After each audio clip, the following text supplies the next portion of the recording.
Bonjour à tous, salam alaikum. On se retrouve aujourd'hui pour le 3e épisode du Ondesh Podcast. On est aujourd'hui sur un épisode un peu particulier, puisqu'avec Alexis, vous avez pu le voir sur les réseaux sociaux, on a fait le Ondesh Tour. On s'est rendu en Arabie Saoudite, on est actuellement à Riyad, et on fait un Ondesh Podcast avec un acteur local de Riyad. C'est un Français qui a voyagé un peu partout dans le monde entier, qui a développé pas mal de business et qui aujourd'hui va nous parler de ce parcours et du business qu'il a aujourd'hui. Et on va en apprendre plus sur lui, il va aussi nous poser des questions. J'espère en tout cas que ça va vous plaire. On est avec un super brunch typique d'Arabie Saoudite. Et c'est parti, tout de suite pour le Ondesh Podcast. Mourad, salam alaikum. Alaykoum salam wa rahmatullahi wa barakatuh. Merci beaucoup de nous faire l'honneur de ce Ondej podcast. C'est moi qui vous remercie, barakallahu fik pour l'invitation, Alexis et Ryan. Je suis ravi en tout cas qu'on soit ici, ça fait maintenant quelques mois qu'on se connaît.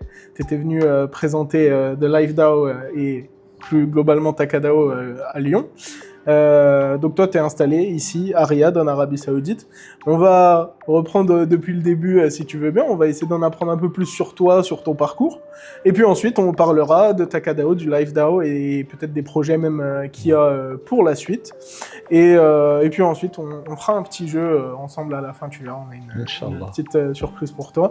Mais dis-nous donc, du coup, tu viens... Toi, de Roubaix, à la base. Comment tout a commencé, l'histoire de Mourad? Plutôt Darmanin, la ville de Darmanin. Vous connaissez la ville de Darmanin?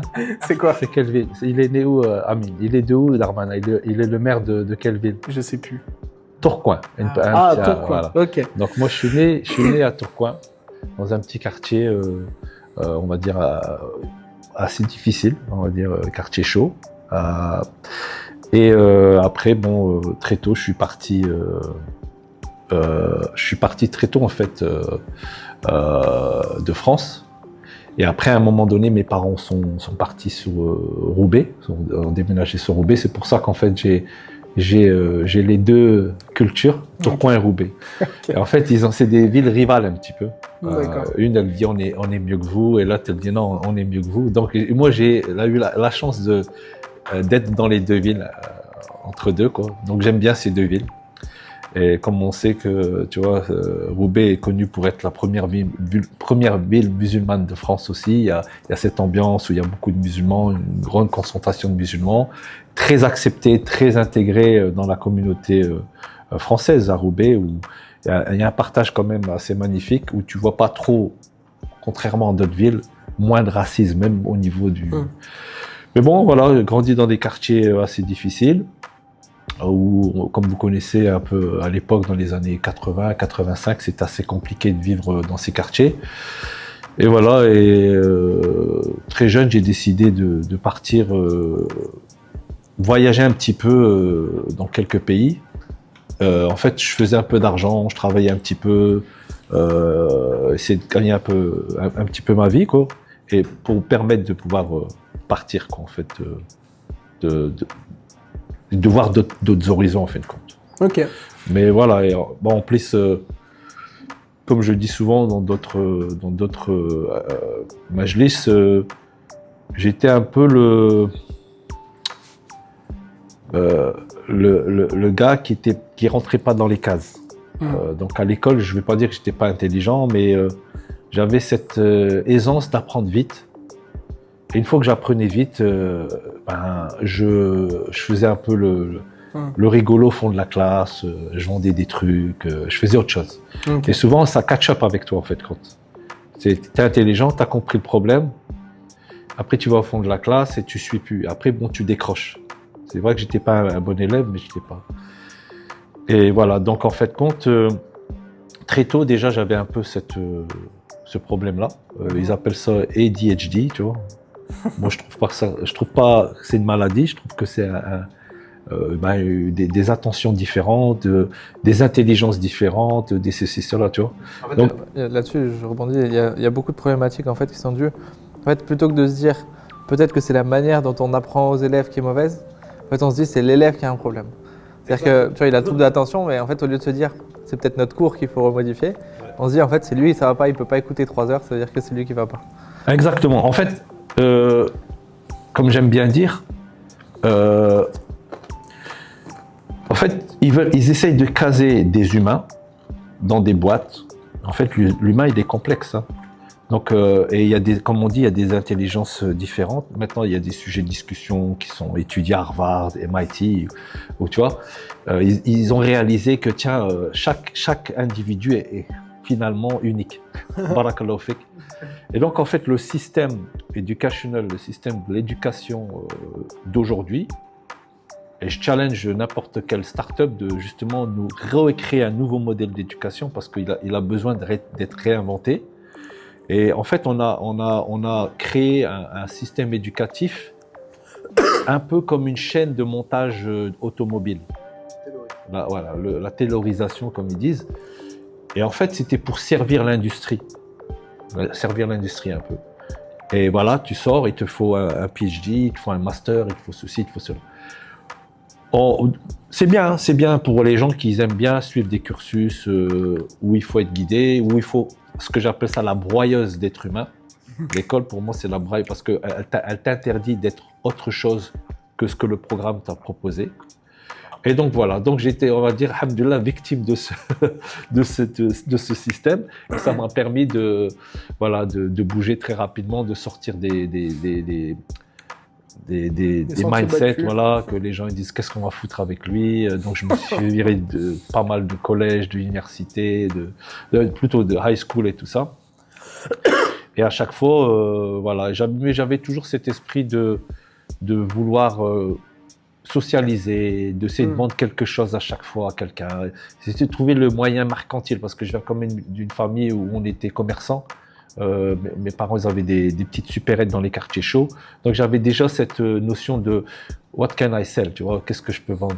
Alors justement, c'est ma question, elle est en ce sens. J'allais te demander comment tu as fait de l'argent pour la première fois. Ça a été quoi les premiers deniers que tu as réussi à te faire par toi-même, c'était quoi? Je vais faire une révélation, ça n'a pas été le shit. Malgré que je pense que notre quartier, c'était le quartier le plus gros revendeur de cette fitna, ce produit maléfique à l'époque. Et alhamdulillah que Allah nous préserve, moi et ma famille et les gens qui n'ont jamais été touchés par ce fléau. Ça n'a pas été ça. Alors que ça a été facile, tu viens d'un quartier chaud, tu es dans une école avec pas mal de blancs, ils te disent tiens, ramène-nous un bout. Non, ça n'a jamais été mon truc. Alhamdulillah. En fait, il y a eu pas mal de choses qui m'a fait... Déjà, j'ai commencé par vendre des mélanges de bonbons. Je faisais des petits paquets de bonbons. Comme j'étais déjà, mes parents ils étaient commerçants, donc tous les bonbons périmés, il y avait ces stocks périmés, que j'avais eu accès en fin de compte à des prix défiant toute concurrence. Comme mes parents étaient dans le truc, donc j'achetais en tant que grossiste. Au lieu d'acheter à 2 kilos les paquets de bonbons, je les achetais à 50 cents. Et donc je faisais des petits paquets avec des plastiques et je les revendais à 1 euro la pièce. Et les gens ils étaient contents. En fait, je savais que le bonbon périmé était toujours bon encore une période de 12 mois. Donc commencer par des petits trucs comme ça. T'as pas eu besoin de faire un master en stratégie pour savoir le grossiste, le détaillant. Non, j'achetais l'eau, elle sell high. Production, la chaîne de valeur. Tu prends, tu fais, tu vends. Ouais, parce qu'en fait, tu sais, à l'école, tout le monde achetait des bonbons. C'est la première des choses. T'arrives, on traversait la rue pour aller acheter des bonbecs, comme on dit. Hein. Comme il dit Renaud, pour se casser les dents, c'était ça, quoi. T'achetais des bonbons, surtout dans le Nord. Et voilà, donc déjà ça, donc ça me permettait déjà de faire des petits revenus. Et après, s'il y avait... quand j'étais un peu plus âgé, il y avait l'époque où les DVD, là, ils commençaient à sortir, là, les DVD de musique, qu'Allah me préserve. En fait, quand il y avait un ami qui travaillait à la Fnac, et à l'époque, ce gars-là, il récupérait les premières sorties des CD. Donc il y avait accès 1 semaine ou 2 semaines à l'avance à ces CD. Ces CD coûtaient cher, hein. À l'époque, c'était 50 balles pour avoir un CD. Et donc, ce qui m'a permis, en fait, l'idée, c'était quoi? C'était comment revendre le CD avant qu'il sorte. Et donc, il y avait un pote que lui, il y avait un graffeur de CD qui n'existait pas encore en France. Il l'avait acheté aux États-Unis, je pense. Et donc, on avait commencé aussi avec des conneries pareilles. Donc, le gars, il copiait le CD. Et à l'école, on vendait les premiers CD. Avant de passer à la Fnac, à moitié prix. C'est là que tu as appris le time to market. Ouais, exactement. On arrivait, on disait, ah, il y a le CD qui va sortir, nanana. Et nous, on l'avait déjà en white label, tu vois. Donc, ça fait pas mal d'argent, alhamdoulilah. Et après, voilà, j'étais toujours à trouver des moyens de monétiser, de faire des choses qui, tu vois, pour moi, qui étaient naturelles. Fallait vendre quelque chose, fallait aider tes potes à avoir le dernier CD, la dernière jaquette. Et j'aime bien raconter l'histoire avec le premier Vietnamien qu'on a découvert. Tu sais, à Roubaix, il n'y avait pas trop de Vietnamiens. Et pour nous, c'était une découverte, un Asiatique. Waouh, tu vois, c'est Haja Jdid, tu vois. Bon, à Paris, il y en avait beaucoup déjà, mais nous, c'était nouveau. Donc, tout le temps, voilà, le mec qui se faisait attaquer, on l'appelait Jackie Chan, pas moi personnellement, mais c'était tous ces stéréotypes, tu vois. Et comme j'étais du tempérament où j'étais tout le temps, je me faisais tout le temps virer parce que j'étais le genre, je défendais toujours le plus faible. Fallait que je me mêle. Un grand comme ça, un grand costaud qui va embêter un petit, et donc fallait que même s'il était plus grand que moi, je lui dis pourquoi tu l'embêtes, tu vois. Donc je me prends une droite ou bien je mets une droite et donc je bagarre pour le plus petit. Et lui il se faisait tout embêter, il savait pas parler l'anglais, le français bien, tu vois, trop bien. Et donc voilà, donc à un moment donné, je lui dis qu'est-ce qu'elle fait ta famille et tout ça. Et puis on est dans le cuir, on fait des confections de blousons en cuir, de jaquettes en cuir. Et donc voilà, ça a été encore une idée. Oh tiens, tu vas me faire des jaquettes, et je vais les revendre. Et donc ça aussi, ça a été un moyen d'être à l'école, de vendre des trucs et voilà, d'avoir un peu de cash, tu vois. Du coup, comme tu l'as dit, tu as vite eu envie de quitter la France, d'aller explorer d'autres horizons. Deux questions en une. D'abord, pourquoi cette envie d'aller voir ailleurs? Et deuxièmement, ça a été quoi ton premier voyage et comment ça s'est fait? Comment tu as réussi à aller ailleurs? Bah déjà, dans un premier temps, si vous visitez Roubaix, je pense que vous allez tout de suite comprendre pourquoi j'avais envie de partir. C'est pas la ville la plus belle de France, et bon, c'est des villes assez... les corons, l'industrie, c'est vraiment Je sais même pas pourquoi mon père il s'est arrêté là-bas, tu vois. Je dis, il y avait Marseille, alhamdoulilah, t'aurais pu nous laisser à Marseille, Allah yahmou. Je sais pas, il est monté jusque là-bas. Donc c'est vraiment une ville qui est pas jolie, quoi. Et après, à l'époque,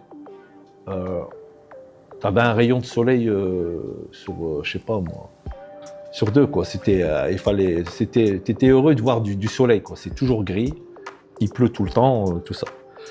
Donc en fait, partir, voilà, ça te pousse à bouger, quoi. Bon, ce qu'il y a de bien, c'est que si tu es étudiant, t'as pas le temps d'aller dehors, tu es là, il pleut tout le temps, tu étudies, donc tu cartonnes. C'est pour ça qu'il y a des bonnes universités, bonnes écoles et tout ça. Donc voilà, c'était d'aller voir, il fallait sortir, d'aller voir d'autres pays. L'avantage, c'est que comme j'avais un petit peu d'argent et de temps en temps, je travaillais aussi pour des boîtes de fleurs, des fleuristes de la frontière belge, donc j'en ai déjà en Belgique. Donc déjà, la Belgique, ça te donnait déjà un aspect international. Comment est-ce que tu gères le fait que la marchandise vient d'ailleurs, etc., etc. Pas seulement ça, tu arrives, tu cross the border, c'est-à-dire tu passes la frontière et tu vois déjà un autre style de vie.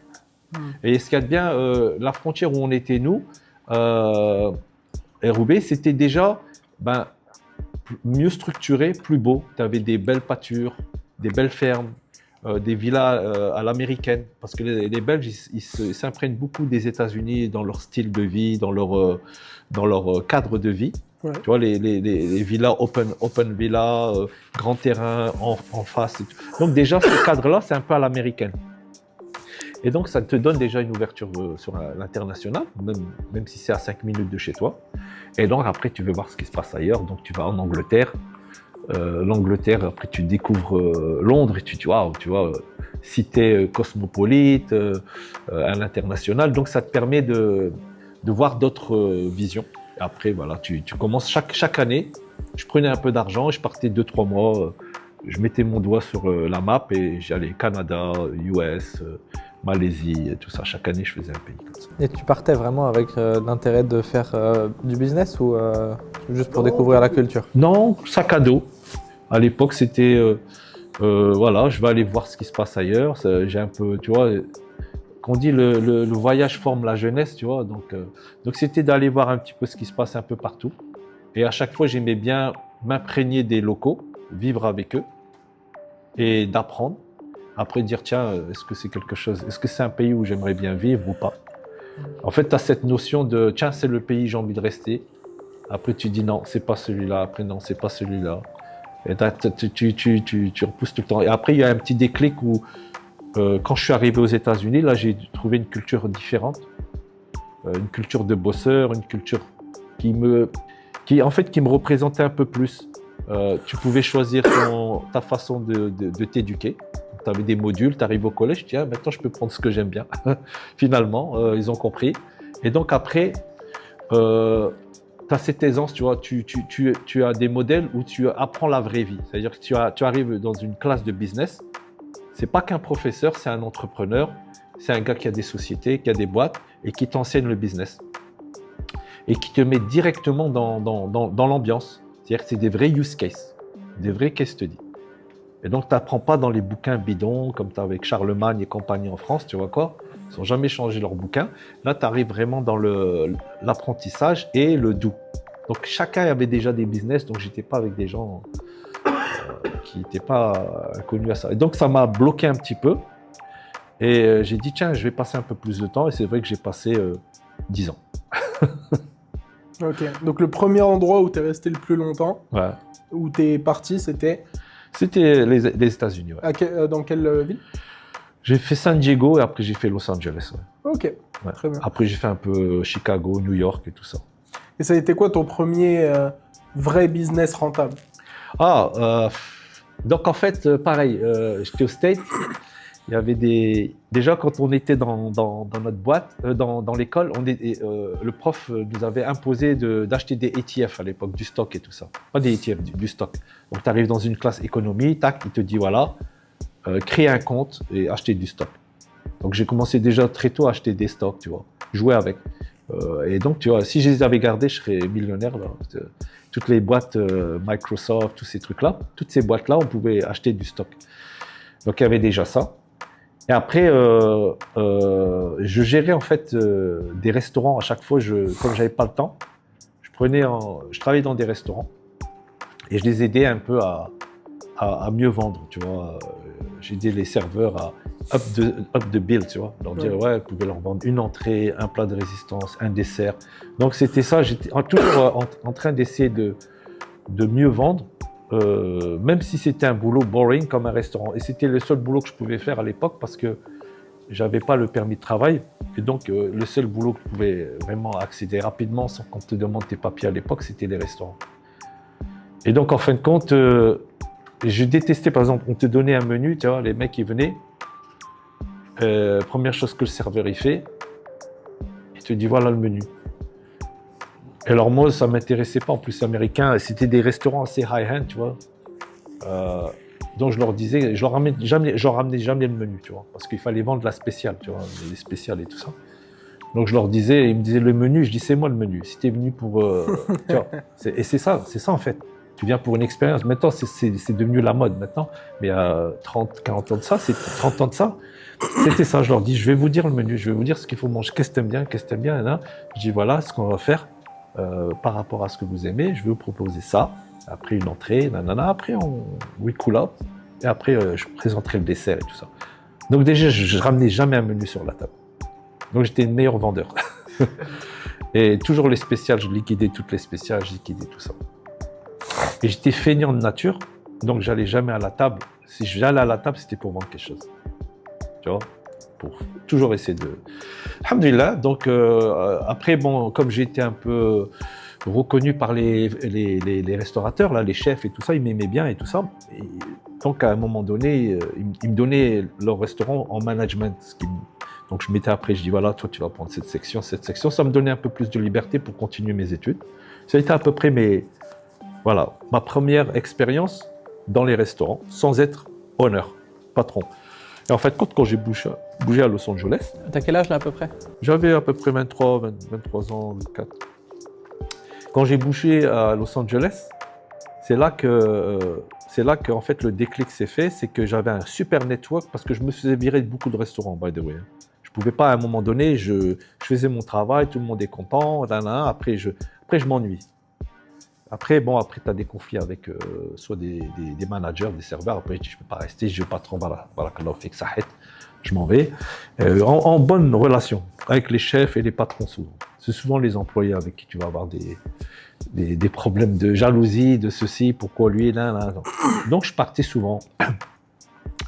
Et donc, ça avait fait un network de chefs, copains, de patrons et tout ça. J'arrive à Los Angeles. Et là, je découvre, en fait, ma femme passait par hasard. Elle avait vu un restaurant à vendre.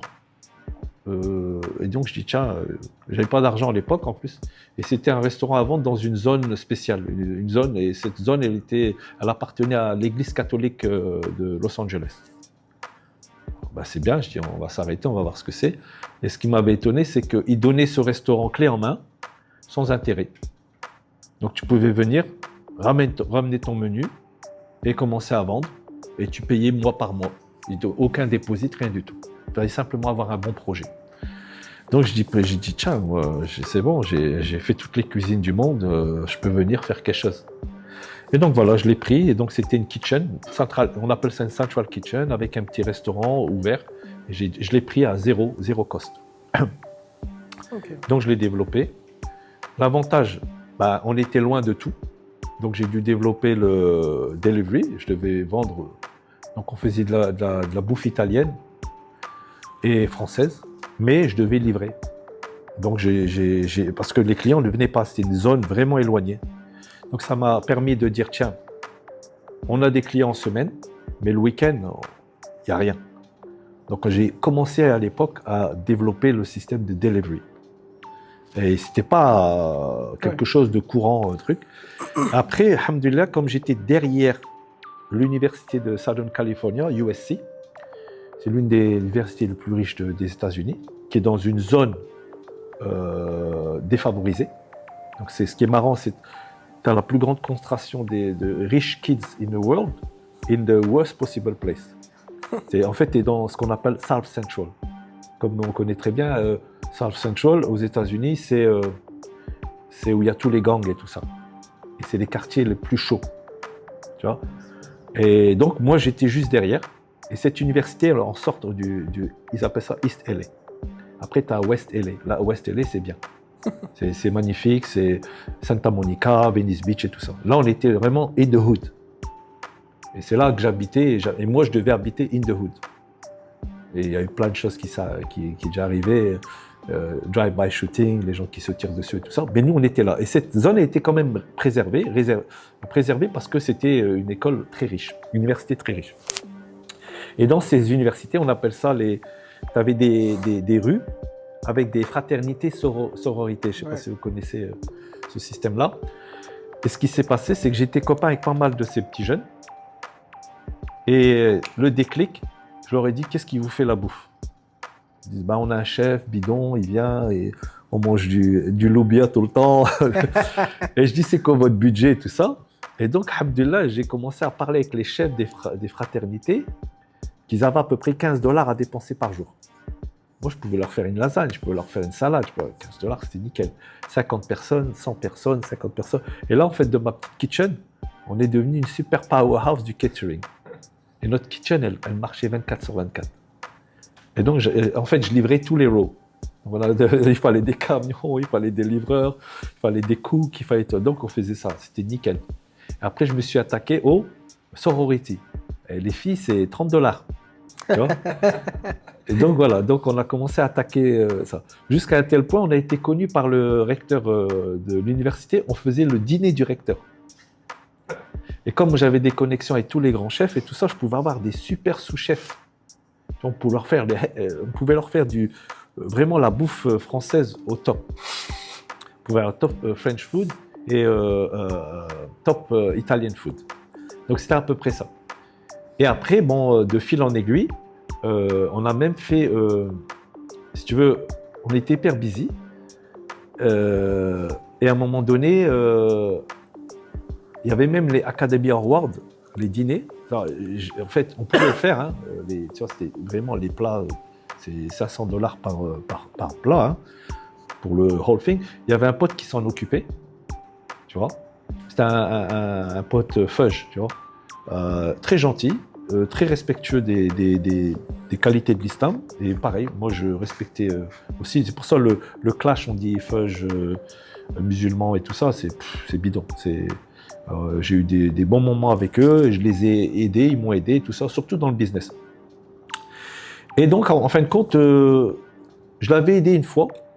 Au départ, il était très anti, on va dire, musulman, mais j'avais un comportement adab, musulman, très gentil. Une fois, je l'avais rencontré parce qu'il partageait une cuisine pas loin de chez moi. Il avait des problèmes, il ne parlait jamais. Et à un moment donné, je vois qu'il n'était pas bien, sa tête, elle était bleue et tout ça. Je lui dis, Harvey, je dis, viens, qu'est-ce que t'as? Prends un café, qu'est-ce qui se passe? Il me dit, ouais. C'est à moi, il ne voulait pas parler avec moi. Donc, j'ai break the ice, j'ai cassé un peu la glace. Je dis, vas-y, si je peux faire quelque chose pour toi aujourd'hui, dis-moi. Il me dit, il me faut une kitchen. Parce que je dois faire un truc, un deal avec une super clientèle, mais je n'ai pas la cuisine. J'ai dit, ta cuisine, vas-y, prends ma cuisine. Tu vois? Donc, je lui ai donné ma cuisine. Il m'a dit, est-ce que je peux faire cachère dedans? Je dis, ramène qui tu veux, je m'en fous. Tu fais cachère et tout ça. Je dis, moi, je suis halal de toute façon. Donc, cachère, c'est pas loin. Et donc, voilà. Donc, après, tu vois, on s'est un peu, on va pas dire lié d'amitié, mais on a un grand respect. Et il y avait les Academy Awards. Il nous a donné, en fait, les dîners des employés, en fait. Donc, on a fait les Academy Awards, des dîners d'employés. Donc, c'était pas mal. Et après, voilà. J'avais aussi pas mal de musulmans qui venaient parce qu'on était le premier restaurant halal de la région. Donc on a attiré des gens de partout. Et pour eux, de la bouffe italienne, française, halal, c'était machallah. Et bien sûr, à un moment donné, on avait même un couscous le vendredi, Jumu'ah. On avait une clientèle qui aimait bien le couscous. Et donc on a commencé à faire des couscous spécialisés pour cette clientèle, qui nous a en fait poussé à devenir en fait des caterers pour les grands producteurs des États-Unis. Okay. Donc là on rentre dans les maisons des grands producteurs, des movie stars, des acteurs et tout ça. Et alhamdoulilah. Et comme moi j'avais un peu, en fait le problème qu'ils avaient, les grands producteurs, ils essaient de clôturer des deals avec des acteurs. Donc, ils voulaient vraiment avoir de la bouffe spéciale. Donc, s'il y avait un restaurant à la mode à LA, à l'époque, c'était les Français qui étaient à la mode, Français, Italiens, bah, il fallait aller manger chez lui. Et donc, si tu veux faire un deal avec l'acteur, ça ne va pas marcher, tu vois. Tu vas aller, ces restaurants, il y a du bruit, il y a ceci, il y a cela. Donc, les réalisateurs, c'est des gens très intelligents, diplomates, cultivés et tout ça. Ils savent comment satisfaire l'humain. Et donc, il me faisait rire parce qu'il me disait ouais, je veux tel ou tel restaurant tel ou tel chef, il faut qu'il vienne chez moi cuisiner. Le réalisateur, je lui dis, mais c'est français, il va te mettre une claque. Il va te dire, déjà, il vous enlève le ketchup de la table. Quand vous venez chez lui, il dit, vous êtes des Américains, vous ne savez pas manger, il vous insulte de tous les noms. Et là, tu vas lui dire de venir cuisiner chez toi. Là. J'étais fou, là. Déjà, en plus, il est booké toute l'année.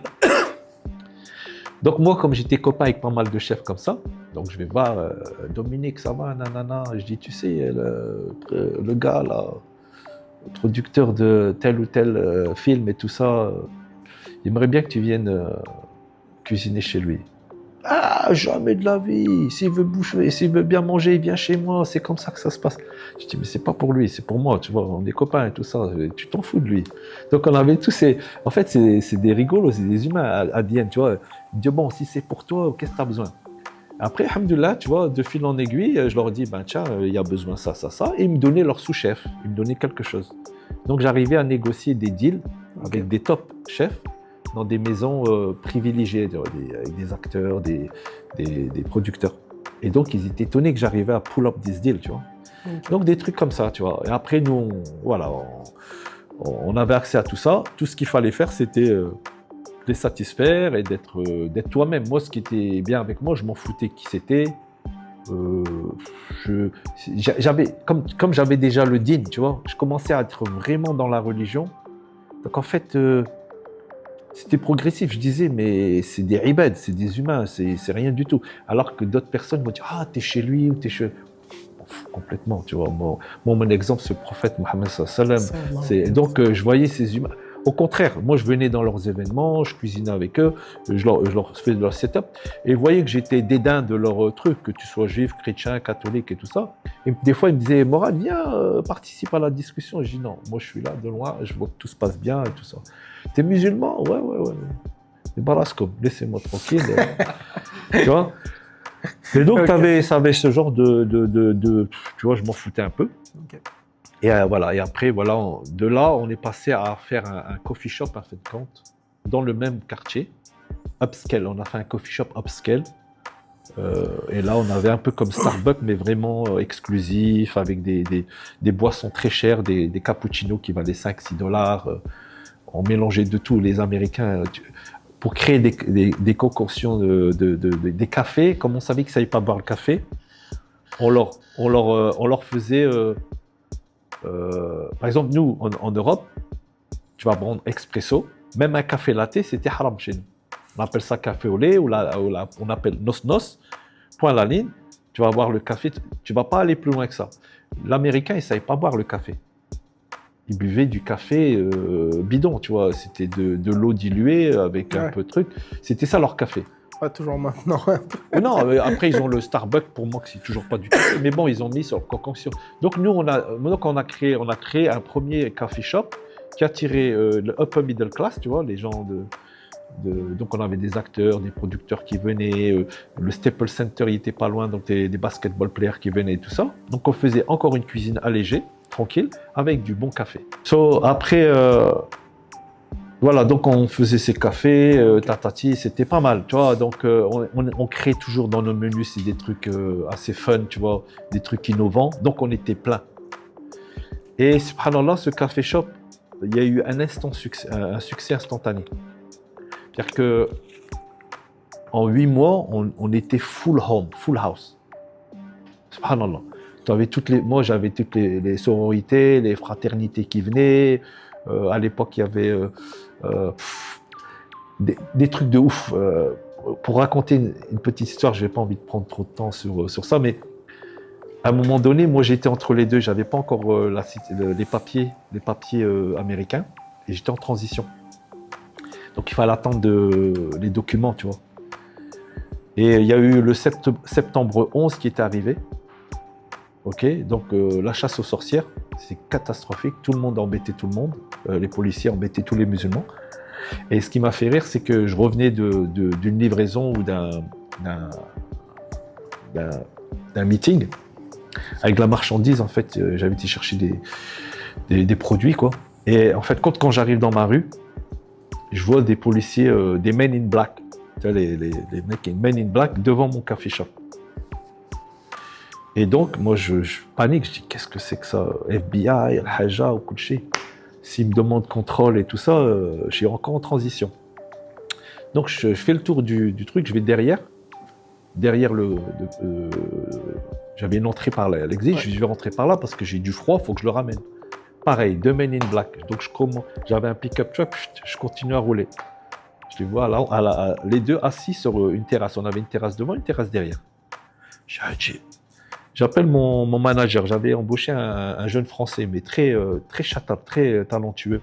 Parce que moi, comme j'étais musulman, je voulais pas faire les hags ou serrer les mains aux gens, spécialement mieux aux femmes. J'ai dit, il faut un hagger, tu vois, hi, tu vois, il fallait qu'il me remplace, tu vois. Il fallait pas que je les fasse, moi. Surtout les Américains, ils aiment bien les hags. Je sais pas pourquoi. Hag, hi, I want to give you a hug. Non, don't touch me. Tu vois, ne me touche pas. Tu vois. Et j'étais juste marié en plus de ça, alhamdoulilah. En plus, notre religion nous interdit de faire ce genre de choses. D'accord. Donc, il y avait ce jeune homme qui était bien. Et il m'appelle, je l'appelle au téléphone. Je dis, écoute, tu sais qui les mecs là devant je vois des mecs. Il me dit, ah ouais, c'est la sécurité, je sais pas quoi. Je dis, sécurité de qui? Il me dit, je sais pas. Pourquoi? Puis je dis, bon, c'est pas grave. De toute façon, je tente le coup, je suis obligé d'y aller. Parce que j'avais du froid, il fallait que j'allais. Je rentre vite fait dans le coffee shop.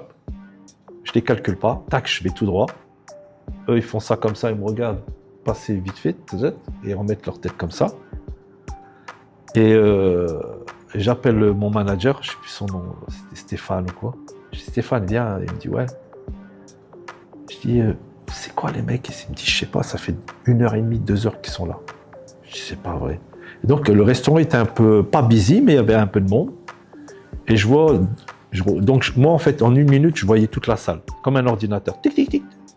Pas seulement la salle, ce qu'ils avaient sur leur place, s'il y avait de la consommation, la haja, tu vois. S'il y avait un café, s'il y avait un truc. Si tu restais 1/2 heure de trop, je venais anything else, tu vois. Tout le monde y était à la page. Il fallait que ça consomme. Tu viens pas chez moi pour rester 10 heures avec une chlada ou la haja. Il faut consommer. Et donc, comme un Terminator, je scanne tout le restaurant en 10 secondes. Je regarde, coffee shop, je regarde. Et là, je vois 2 blondes d'un côté avec des waffles, je sais pas quoi, là, on appelle ça des pancakes waffles, whatever, ce qu'on avait redonné comme spécial. Et je dis à Stéphane, c'est qui? Il me dit, j'ai oublié de te dire, c'est la fille à bouche. Je dis, qui? Après, la fille à qui? Il me dit, à bouche. Je dis, ah bon? Il me dit, ouais, sa copine, elle est à l'USC, elle a voulu lui rendre visite.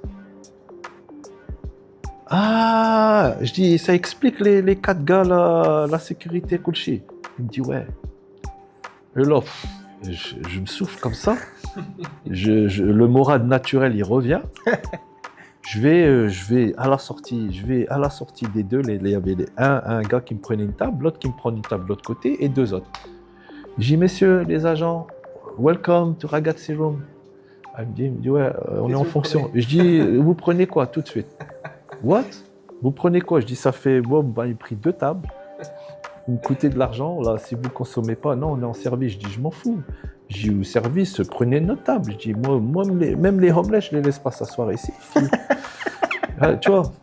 Tu vois, et il me regarde comme ça, ok, bring me whatever you want. Je dis, ok, d'accord. Je dis, allez, hop, mets-lui la totale. 1, 2, je vais derrière, vous pareil. Allez, bismillah. Voilà. Donc, voilà un peu les jokes qu'on a eu pas mal dans notre... Et on a eu d'autres jokes à Pastem. Très marrant, très marrant. Ok, bah merci pour le partage. Du coup, pour avancer un petit peu, comment tu te retrouves ici, à Riyad? Ouais, très bonne question. Alors, comme vous pouvez voir un peu l'histoire, je vivais une vie quand même tranquille aux States. C'était pas une vie malheureuse. Donc j'avais un peu, alhamdulillah, min fadlillah, j'avais un succès dans les affaires, succès dans ça. J'ai eu mon fils qui est né. Quand j'ai commencé, j'avais déjà commencé le restaurant et toutes mes affaires. Et il y a une chose, en fait, que j'ai compris en Amérique, en fait, il y a un cap qu'il ne faut pas passer, c'est le cap des 10 ans.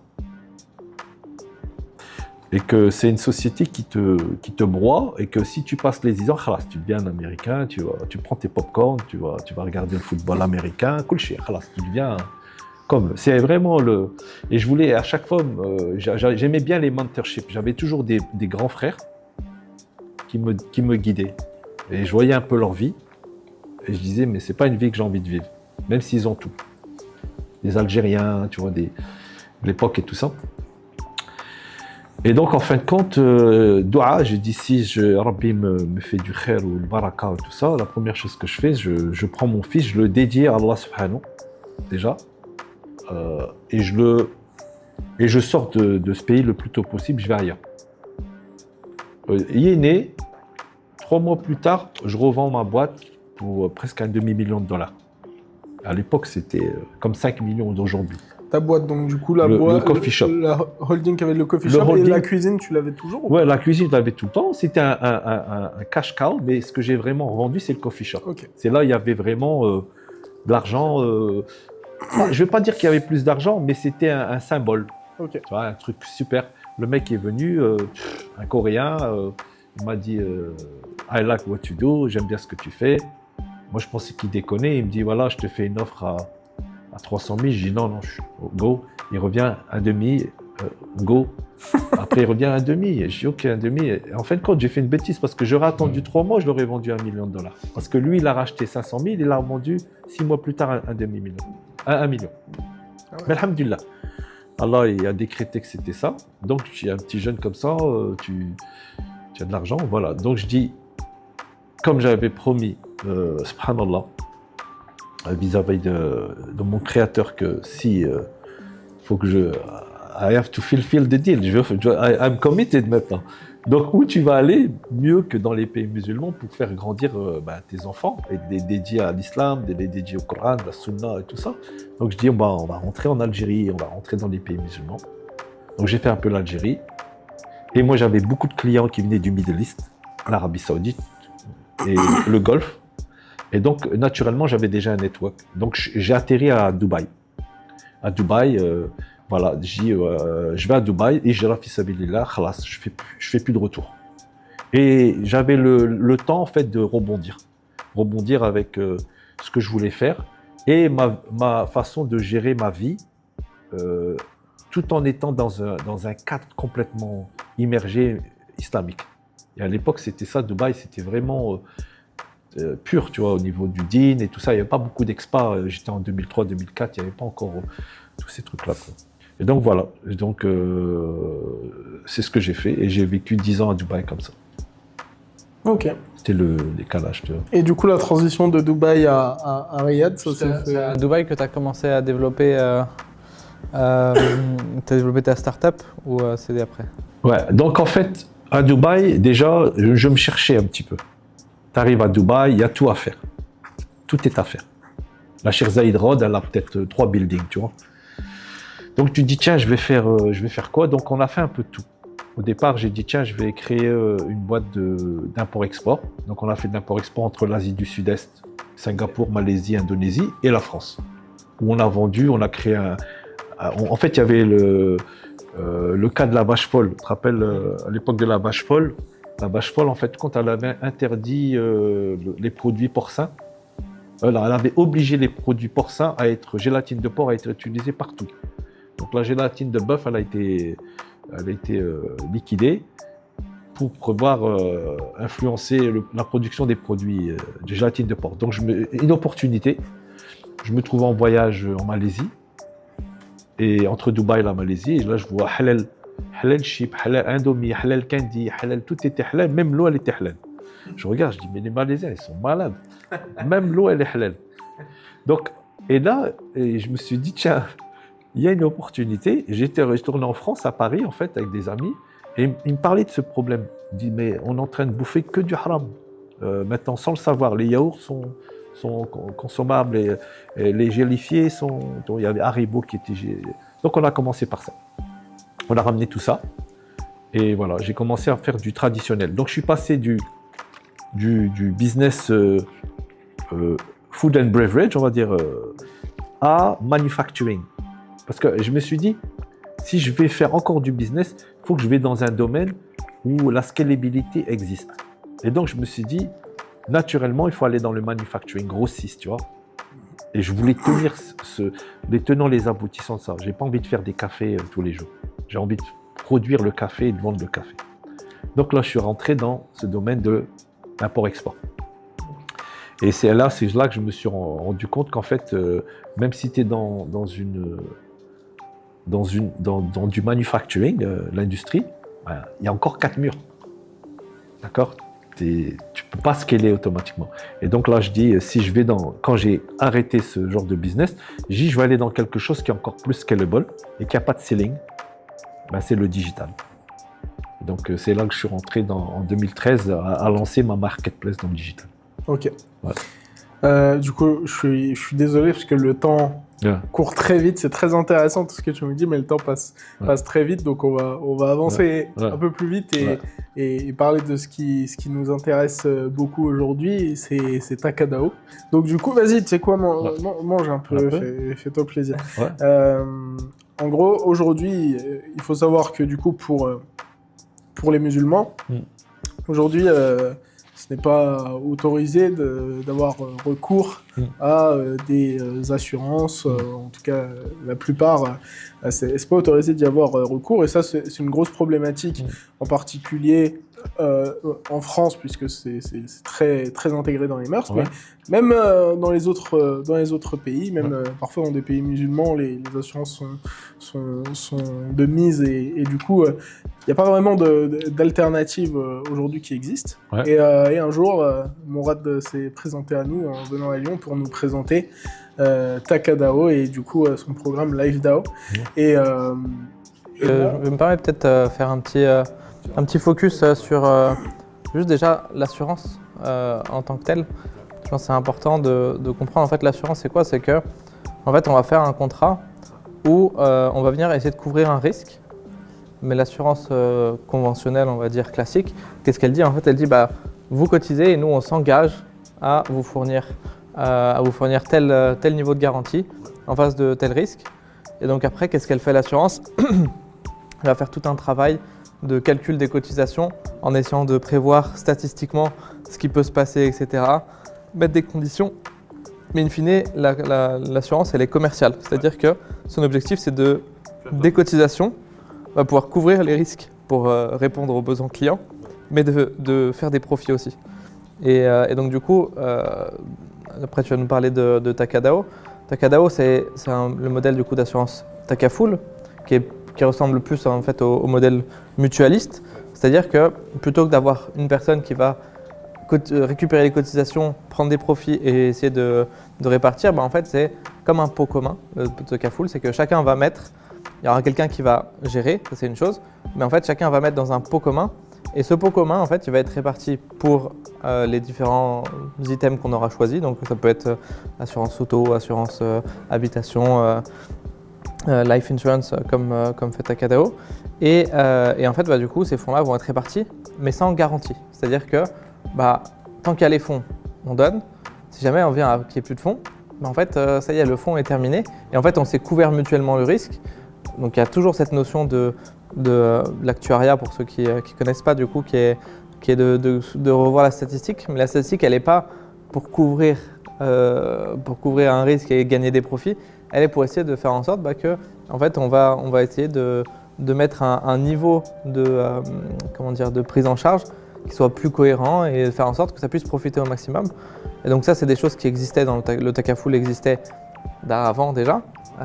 Il était un peu remis au goût du jour parce que quand la finance conventionnelle est arrivée, elle a écrasé tout ce qui existait avant. Donc du coup, maintenant, on y revient petit à petit. Donc, il y a des choses qui se font, le marché il est spécifique, etc.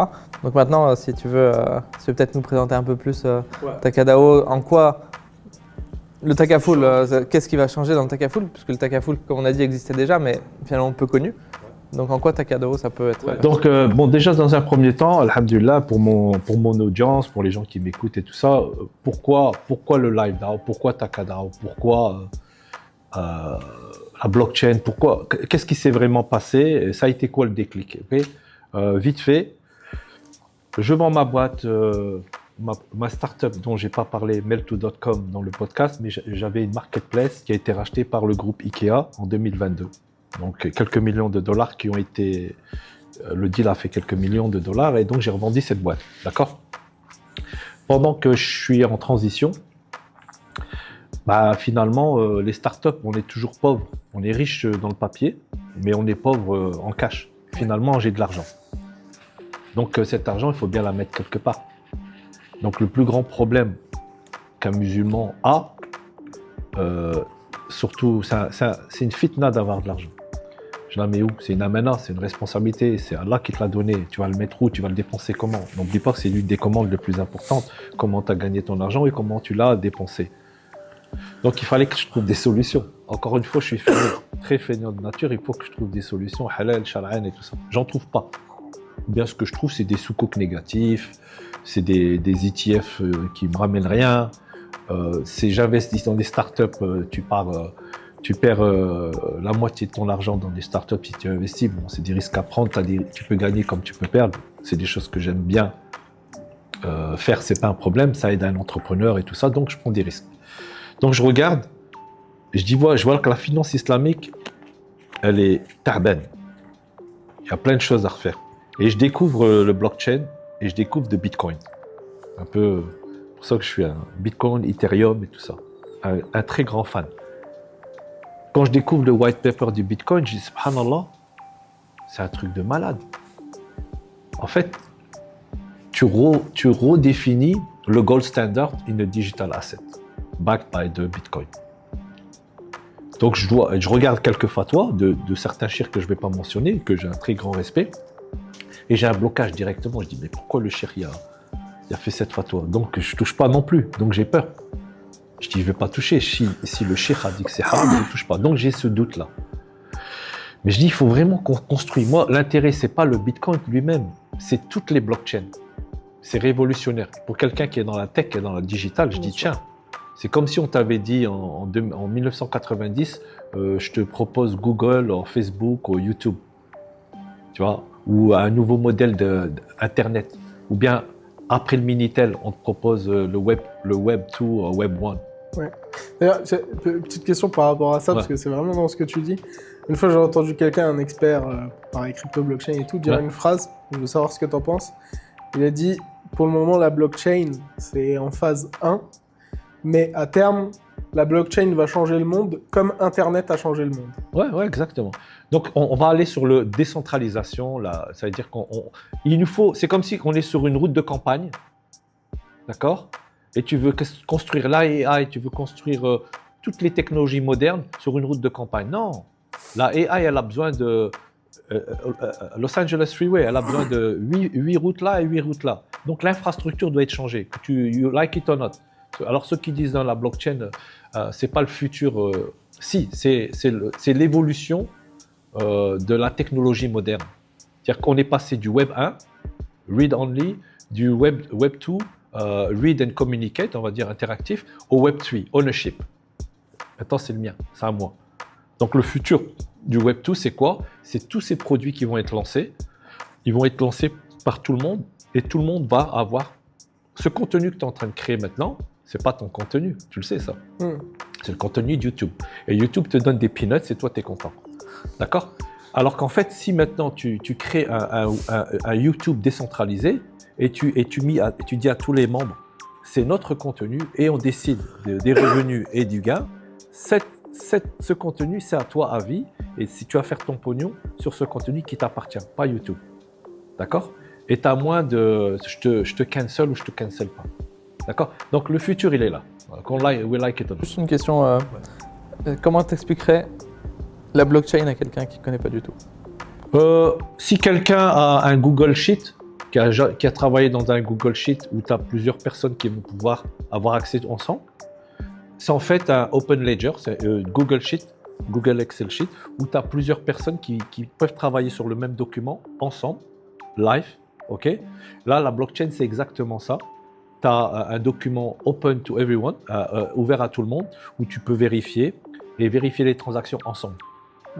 Et visible de tous. Ouais. Ok? Unbreakable, visible. Tu as un audit journalier à la seconde, même si tu veux. C'est ça la blockchain. Ok? C'est un open ledger. En français, je ne sais pas comment on dit open ledger, mais une ledger open ou Ledger serait les livres, mais je pense que ça. Ouais, c'est un livre blanc. Bon, c'est open, c'est ouvert. Donc voilà. C'était pour un peu résumer. Après, c'est une technologie qui a des nodes et tout ça, qui a des vérifications. En fait, les vérificateurs font en sorte que c'est bien vérifié, contrôlé. Donc, il n'y a pas de temporization. Tu peux pas falsifier le document. Quand il y a un Bitcoin qui est créé, les vérificateurs l'ont vérifié et c'est impossible de mentir sur cette chaîne. En fait, du coup, pour essayer de donner un exemple, un cas d'application, par exemple, quand moi, je suis dans une banque et que je veux faire un virement à toi, Mourad, qui est dans une autre banque. Je demande à la banque ordonne le virement pour ta banque et toi, tu le reçois. Sauf qu'en fait, ça a été centralisé. C'est-à-dire qu'en gros, si la banque, elle a fait cette information-là, mais personne d'autre ne l'a vue. Et donc, du coup, en fait, ce qui se passe, c'est que si quelqu'un arrive à venir pirater ou autre, en fait, il peut être, entre guillemets, un peu invisible. Et vu qu'il n'y a que 2 personnes, ça ne se verra pas forcément. Alors que si c'est en blockchain, en fait, l'avantage, c'est comme s'il faisait ça, mais devant 1 million de personnes qui les regardent. Devant tout le monde. Moi, j'aime bien, regarde, exactement. Moi, ce que j'aime bien dire, c'est que, tu sais, quand tu as un hafid al-Qur'an, qui récite le Coran, tu as derrière lui une dizaine de hafid al-Coran. S'il fait une erreur, il est rectifié par... c'est le meilleur blockchain système. Donc, tu as un gars qui va te corriger sur ta prononciation ou sur l'erreur que tu as faite. C'est un peu ça. C'est vraiment décentralisé, c'est la beauté du Coran, c'est décentralisé, c'est pas seulement dans le livre, le Mus'haf, c'est dans les têtes des gens et tout ça. Donc, tu as ça.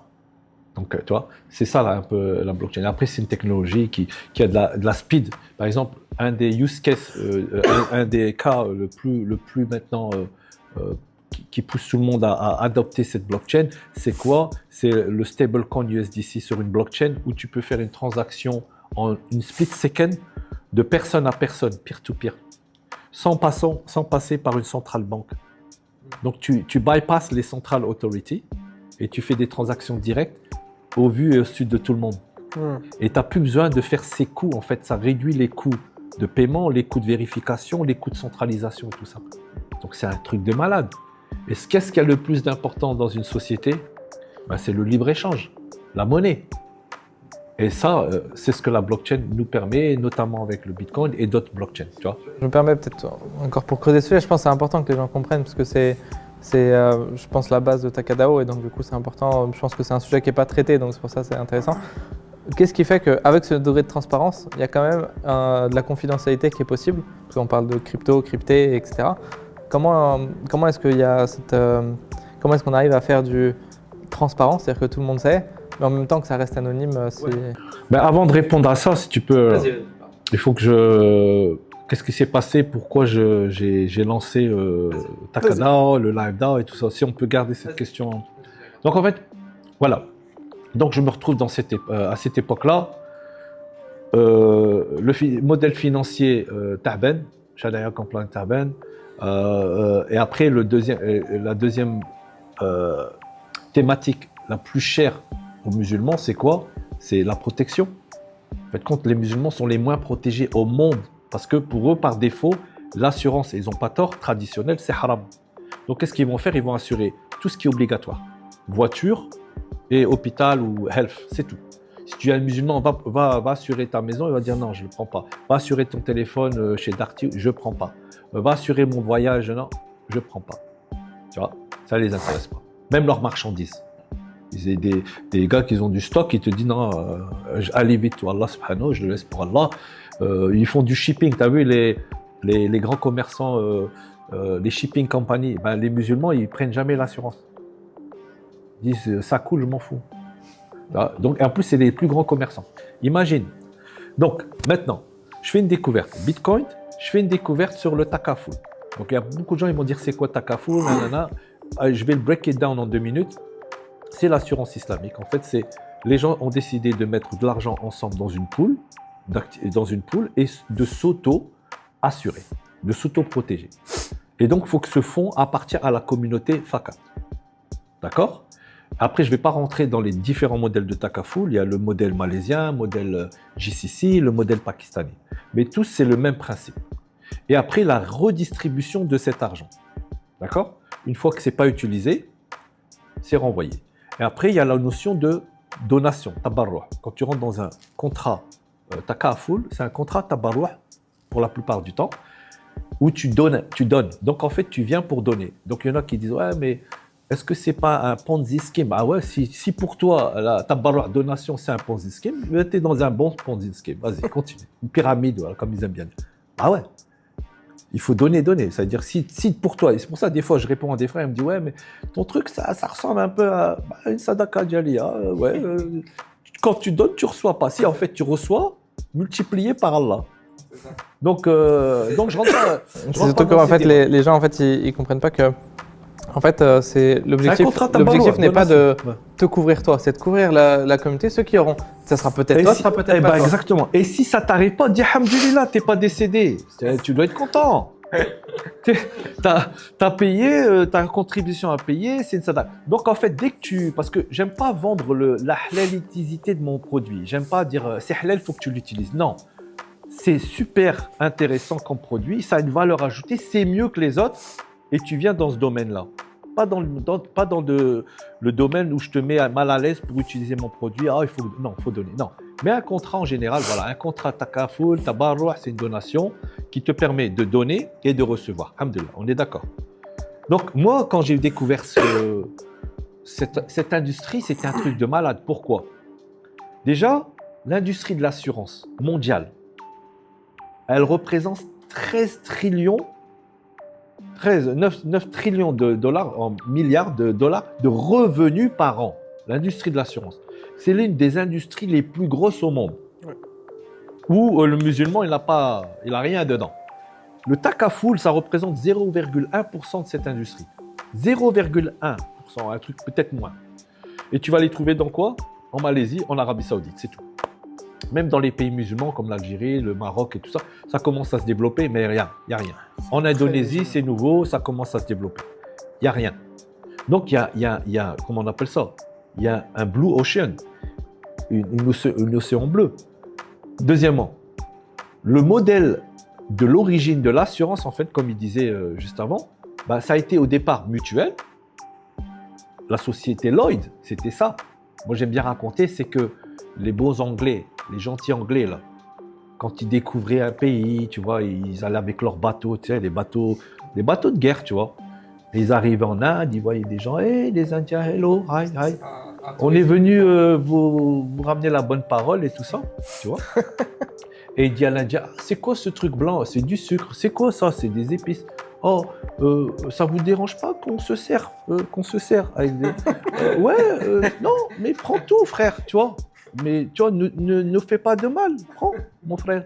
Donc, ils prenaient les cadeaux donnés des Indiens, ils les remplissaient dans leurs camions, dans leurs bateaux, nanana, bismillah, un gros grah, tu vois.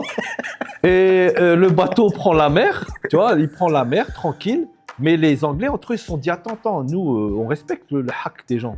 Tu vois, pour te dire, il y a un hack qui ne respecte pas, mais entre eux, ils se disent, tiens, si ta marchandise que Vishnu t'a donnée gratuitement, elle tombe du bateau, où il y a une tempête, où il y a des secousses, on va se mettre d'accord.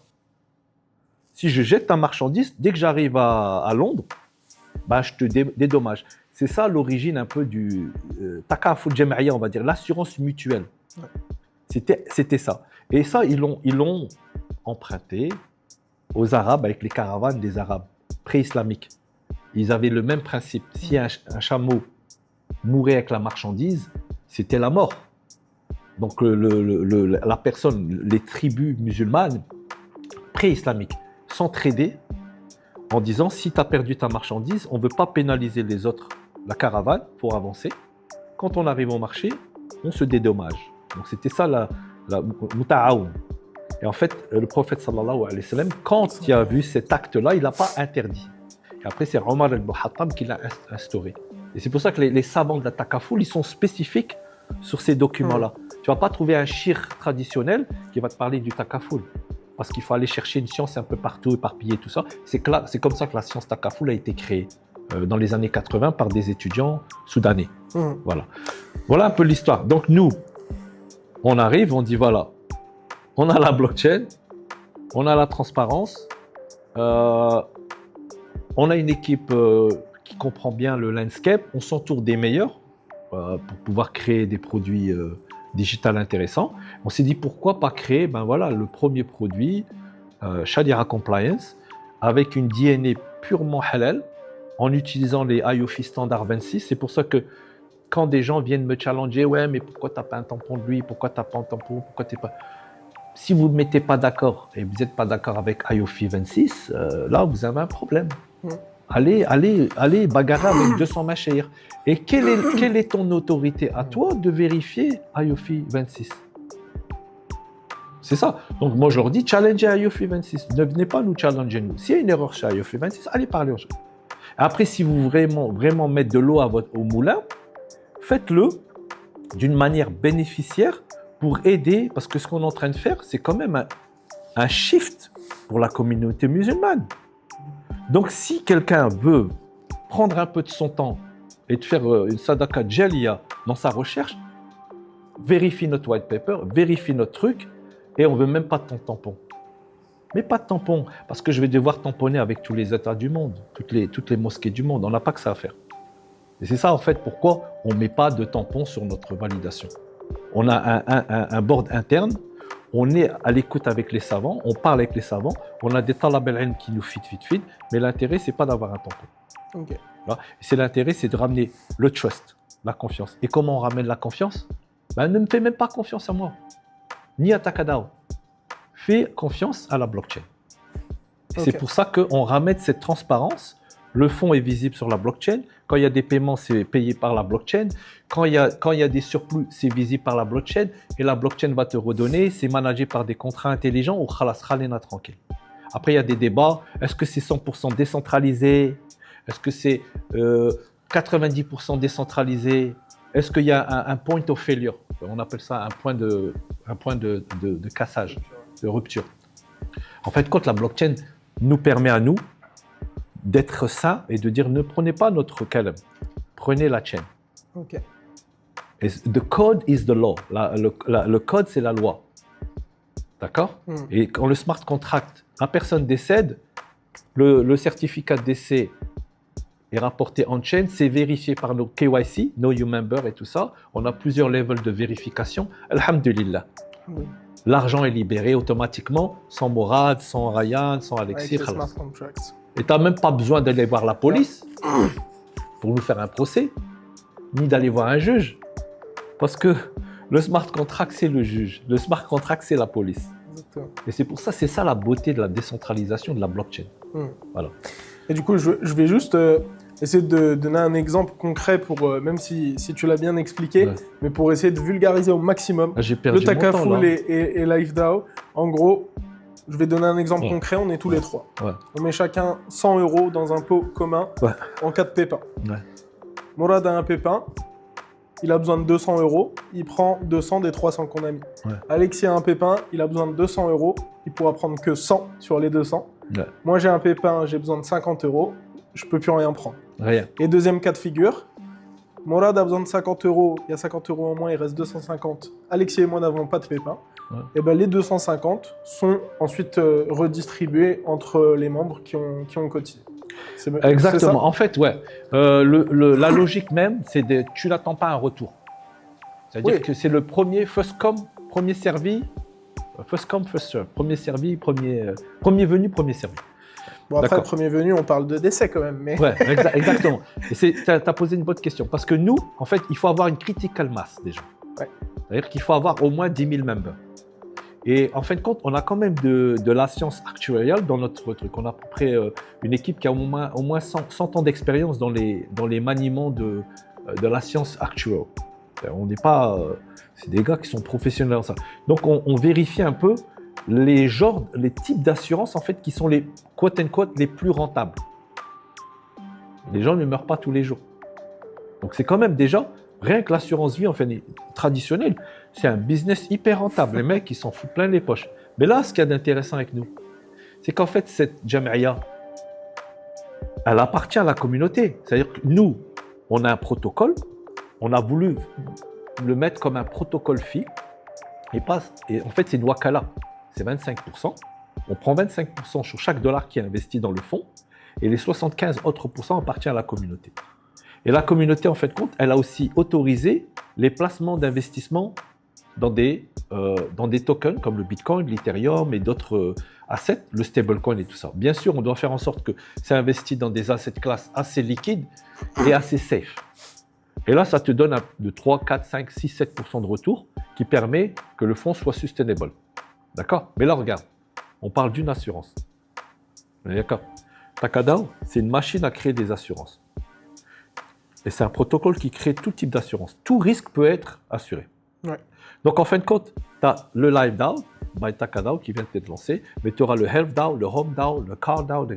Donc, imaginons que tu as tous ces pools ici d'assurance qui vont générer aussi des fonds.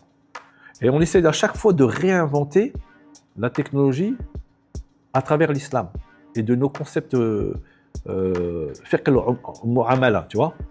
Et là, on a dit, tiens, si le HealthDAO il performe bien, d'accord?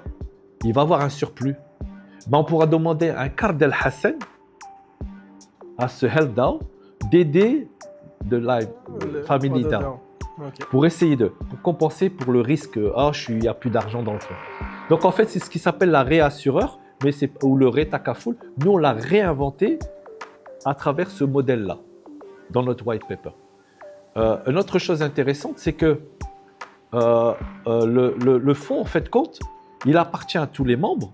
Et donc, en fin de compte, on fait participer nos membres à avoir des actions même dans toutes ces assurances.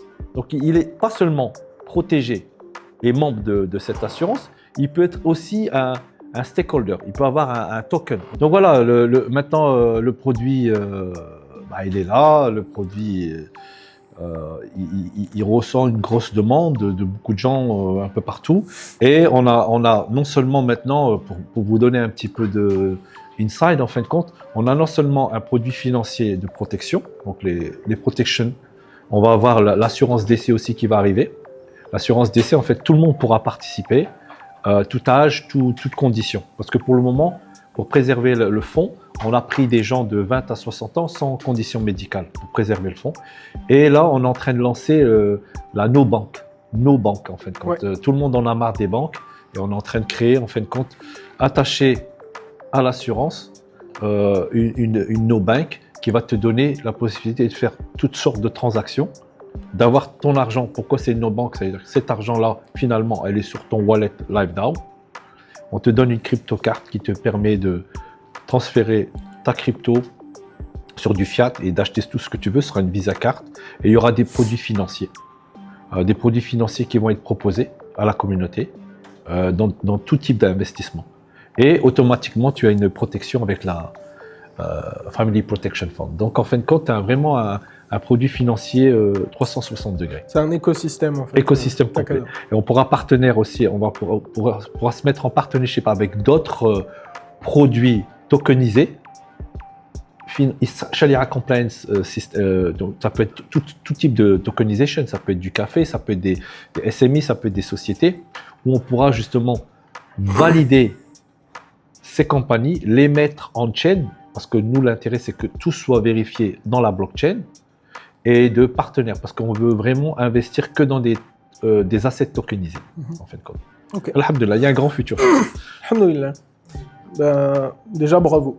Moi, je tiens à dire quand même bravo pour ce projet, puisque pour ceux qui nous regardent et qui n'entreprennent pas, ou même qui ont peut-être seulement des petits projets, etc., entreprendre, c'est compliqué.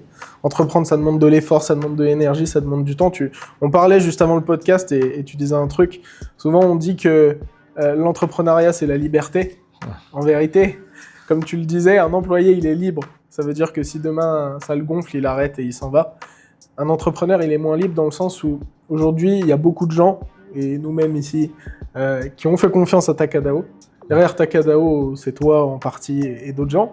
Et c'est une amana en fait que tu as, c'est comme si on t'avait confié notre argent et tu peux pas demain, si ça te saoule, juste quitter et dire hey, c'est bon, j'arrête et je m'en vais. Non, t'as une charge qui est énorme et du coup bravo pour ça et pour cet engagement que tu as.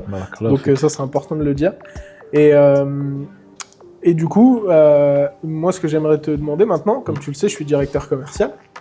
Alexis est CFO, donc DAF, externalisé. Est-ce que tu as peut-être des questions à nous poser, des problématiques que tu rencontres sur la partie commerciale, sur la partie financière, ou peut-être tu aimerais qu'on te donne notre point de vue? Ouais, alors en fait, les questions, la question la plus importante, en fait, c'est déjà le customer acquisition.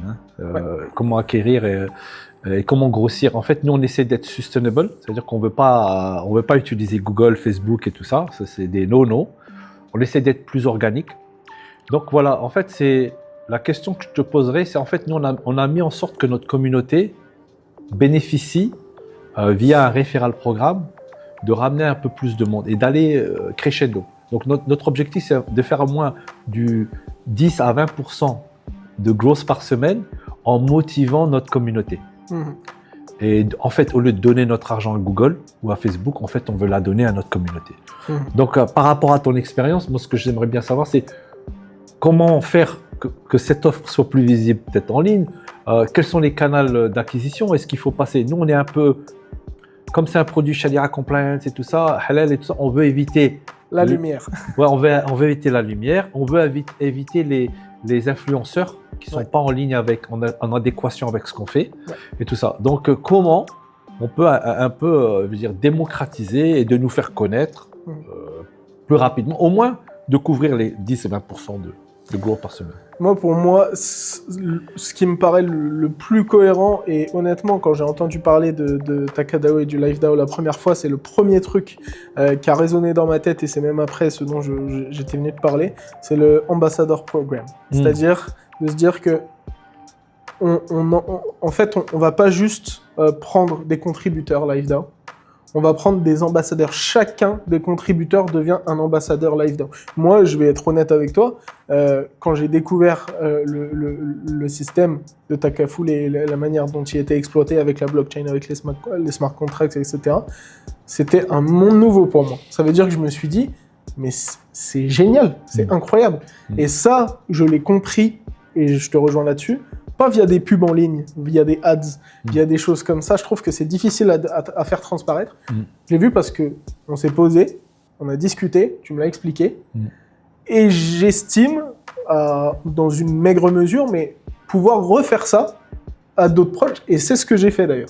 Et le lendemain ou le surlendemain, je crois, j'ai vu un ami à moi, et je lui ai dit, purée, j'ai découvert un truc il y a 2 jours. Je lui en ai parlé. Instantanément, il voulait souscrire au LiveDAO et il voulait déjà en parler à d'autres. Et pour moi, c'est les poupées russes de manière massive. C'est l'ambassadeur programme, c'est-à-dire que chacun, aujourd'hui, devient un ambassadeur. Alors, tu peux avoir des heads, c'est-à-dire qu'ils vont être vraiment dans des zones, organiser des événements, un peu comme à l'image en France, Tupperware à l'époque, ou Vorwerk aussi, qui l'a fait avec le Thermomix, avec les balais, avec tout ça. C'était presque à la base leur seul canal d'acquisition. Et ensuite, quand tu as une grosse communauté, quand tu es très solide, le nom tourne, on entend parler. Là, tu peux commencer à peut-être faire des canaux un peu plus mainstream, sans non plus, comme on dit, s'exposer trop à la lumière, parce que c'est un produit qui est assez spécifique. Mais pour moi, ça, c'est vraiment, il faut essayer de mettre en place une stratégie ambassadeur en disant aux gens, voilà, en fait, toi, tu vas y gagner personnellement que d'autres rejoignent LiveDAO, mais en plus, tu vas leur faire gagner à eux parce que tu vas leur faire découvrir quelque chose dont peut-être 80% d'entre eux n'avaient jamais eu l'idée, et peut-être que tu vas résoudre des problématiques. Donc, rends service à la communauté, be an ambassador. Ah, barakallah fika. Voilà. Ouais, non, mais c'est exactement. Hein, tu as bien pinpoint. On a commencé, on n'a pas été vraiment trop agressif sur l'ambassadeur programme, mais je te rejoins sur ça. C'est le bouche à oreille, l'ambassadorship, c'est vraiment nickel. On a lancé un petit programme là, international. Je te rejoins sur ça. On a fait Paris, London, Philippines, Kano, Dubaï, et bien sûr ici. Et c'est ça qu'on essaie vraiment de trouver des... j'aime bien dire pas des mercenaires, mais des visionnaires, tu vois. Mercenary, quand tu fais des choses où les gens ils n'ont pas de mission, ils vont vite arriver sur what is it, qu'est-ce qui est pour moi et tout ça. Donc c'est vraiment des missionary quand on essaie de... Mais c'est vrai qu'alhamdoulilah, tu as tout à fait raison. Après, il y a une deuxième stratégie que vous avez un peu commencé à faire, mais c'est de réussir des fois après à diversifier les produits, que tu les proposes à la communauté, mais que chaque produit en fait il puisse devenir un canal. C'est-à-dire que là, tu vois, par exemple, tu as parlé de NoBank. Bah, la NoBank, tu vois en fait que tu puisses après communiquer peut-être sur l'aspect NoBank. Et après, la personne elle arrive par l'aspect NoBank, ça va l'intéresser. Et après, et en plus, nous, en fait, la NoBank, elle fait partie de l'écosystème TakaDAO, et donc on fait ça. Et après, tu vois, en fait, chaque produit que tu vas développer, chaque produit que tu vas développer, ça va être une porte d'entrée. Et en fait, l'avantage, c'est que tu peux trouver des produits à développer sur lesquels tu n'auras pas les mêmes problématiques que le Takaful, tu vois, où tu n'auras pas besoin peut-être de devoir enfoncer les portes, de devoir réexpliquer, etc. Je ne sais pas quel produit, la NoBank c'est une chose, mais peut-être la NoBank tu vas te retrouver face à d'autres problématiques aussi. Tu vois, il y aura peut-être d'autres produits, d'autres choses que tu vas pouvoir faire qui seront cohérentes bien sûr avec TakaDAO, mais qui n'auront pas les mêmes freins et par lesquels tu pourras faire rentrer les personnes et ensuite du coup après leur faire découvrir d'autres choses Et là, c'est pas la même chose, quelqu'un qui t'achète déjà, qui découvre autre chose, quelqu'un qui te découvre pour la première fois pour ce produit-là qui est peut-être plus compliqué à vendre. Et d'ailleurs, même ça, je rebondis, ça peut être motivateur, c'est-à-dire que, comme je prenais l'exemple de Vorwerk, etc., ces ambassadeurs, ils gagnent directement. Ouais. Ils gagnent de l'argent, quoi. Là, ici, ce serait peut-être un peu plus compliqué ou moins éthique, je sais pas, de le mettre en place, mais tu pourrais, par exemple, donner accès, je te donne un exemple. Quelqu'un qui est dans le LiveDAO, il est ambassadeur, il fait venir 3, 4, 5 personnes. Bon, on le dit à la 5e personne, tu as droit à ta carte NoBank gratuite, à ta carte, par exemple. Ouais. Et cet écosystème, ce qui est bien, c'est que tu peux faire interagir et justement de connecter les systèmes entre eux pour pousser encore plus ce système d'ambassadeur. Là, je vais vous donner Barakallahu, vous avez vraiment... Vous parlez des choses exactement que...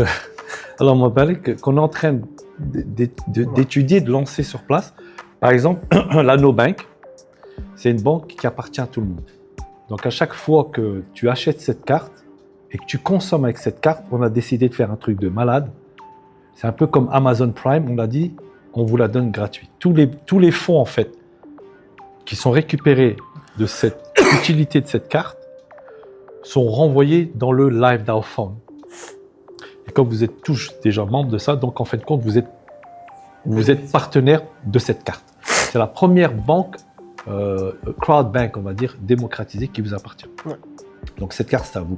Après, bien sûr qu'on a des accumulations de crédits, on va dire le plus de personnes que tu as référées, le plus de crédits, on va dire tokens que tu as dans cette entité et qui te donne un peu plus.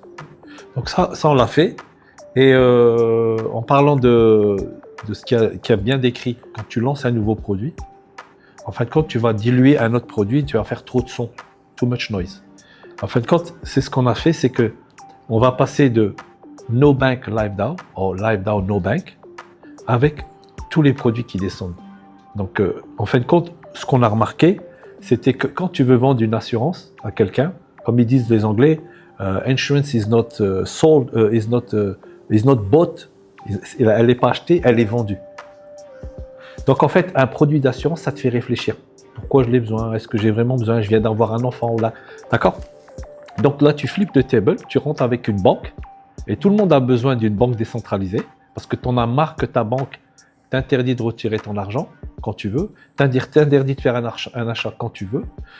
L'argent, en plus de ça, quand elle est sur ton compte courant, elle participe au système Ribawi. Nous, avec notre système, comme elle est sur ton compte à toi, en fait, il t'appartient. Donc, on appelle ça, la banque, elle te dit, quand tu donnes ton argent à la banque, elle dit custodian. Ton argent est en custody. En anglais, qu'est-ce que ça veut dire custody? Quand je dis à toi, this guy in his custody, c'est-à-dire il est en prison. Donc, ton argent, il est en prison avec la banque centrale ou avec la banque. Donc, en fait, nous, on te donne un non-custodian wallet. On te met ton argent dans un système qui t'appartient. Et finalement, quand tu as le ownership of your money, elle n'est plus dans le système Ribawi qui crée des injustices, qui crée tout ce que tu veux. Et bien cet argent peut être investi dans des pools d'investissement, comme le frère avait mentionné, sur la blockchain, des contrats Mudaraba, Musharaka et tout ça, qui te donnent de la value sur des produits réels de la réelle économie. Donc tu imagines, on reprend la possession de la ownership. Et comme tu dis encore une fois, et comme vous avez bien pointé, c'est de développer ces Customer Channel of Acquisition où tu donnes ownership, tu donnes la possibilité à tout à chacun d'être son propre banquier. Et là, ça fait un effet boule de neige. Et là, par contre, où il faut être assez méticuleux, c'est dans ta communication. Parce que le membership, les membership profits, il faut faire attention parce que faut réussir à... En fait, tu arrives dans une période où il y a eu énormément de modèles MLM abusifs. Et ça, il faut vraiment réussir à communiquer correctement dessus, à mettre le bon degré, que ce soit... Tu vas pas vouloir trop mettre en avant ça parce que tu vas te retrouver après à être comparé à des MLM. Ouais. Et ça, il faut vraiment faire attention. Il faut être just on point sur comment est-ce que tu communiques. En fait, nous, tu as bien raison. Tu vois, nous, même sur notre première startup, on avait copié littéralement Uber. Ok. C'est tout. Donc en fait, tu veux grossir ta communauté, c'est une double side marketplace. tu dois avoir les drivers, tu dois avoir les clients. Et c'était bien parce qu'il te donnait, tu réfères un client, tu as un referral pour le client que tu as ramené. Et de l'autre côté, ça marchait aussi. En fait, par rapport à notre expérience sur la première compagnie, c'était ça. C'est de donner un double référal et de le gérer. Parce qu'à un moment donné, un référal, ça peut partir en vrille. C'est-à-dire que tu peux vraiment grossir trop rapidement. Et ça, c'est aussi dangereux.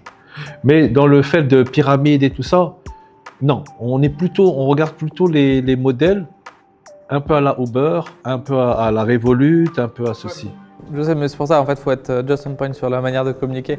Après, surtout, ce que je dis, c'est surtout valable en France, parce qu'en France, il y a eu pas mal de dégâts qui ont été faits ces dernières années, et notamment des produits qui ont été Sharia compliant, mais qui étaient comme ça. Donc ça a fait beaucoup de dégâts, et c'est vrai que du coup, c'est pour ça que c'est important de bien communiquer. Mais après, tu vois, en fait, le MLM, c'est quoi? C'est qu'en fait, en gros, tu bénéficies, après l'autre, tu bénéficies de ceux qui bénéficient, etc., etc. Et en fait, au final, les gens sont là pour le parrainage plutôt que pour le produit. Mais, c'est très mauvais ça. C'est ça. Ouais, non, il faut qu'ils soient passionnés. Le mouvement, c'est-à-dire l'intérêt de sharer, c'est parce que tu es passionné par le produit. Et le petit cadeau que tu as, tu l'as parce que tu veux faire partie de la société en large. Tu vois, donc, ouais. Ok. Bah écoutez, je pense qu'on va conclure, si vous le voulez bien. Ce qu'on voulait te proposer, c'est de finir par un petit jeu qu'on a l'habitude de faire dans les Ondèche Podcast. Ouais. C'est le que oui, que non. Donc le que oui, que non, le principe est simple. Je vais te poser toute une série de questions et c'est l'inverse d'un ni oui ni non. Tu peux répondre uniquement par oui ou par non. Tu ne peux dire aucun autre mot que oui ou non. Ah bon? Ça va être difficile. Hein. Ok. Ouais. On commence par des questions un peu génériques ensuite... Tu peux éviter de répondre si c'est possible des fois ou rien. Ah, allez, je te laisse un joker. Un joker, ok. Utilise-le avec parcimonie. Okay. Ouais. Donc, on va commencer avec des questions génériques et on va ensuite aller sur des questions qui te concernent plus directement. T'es prêt? Ouais.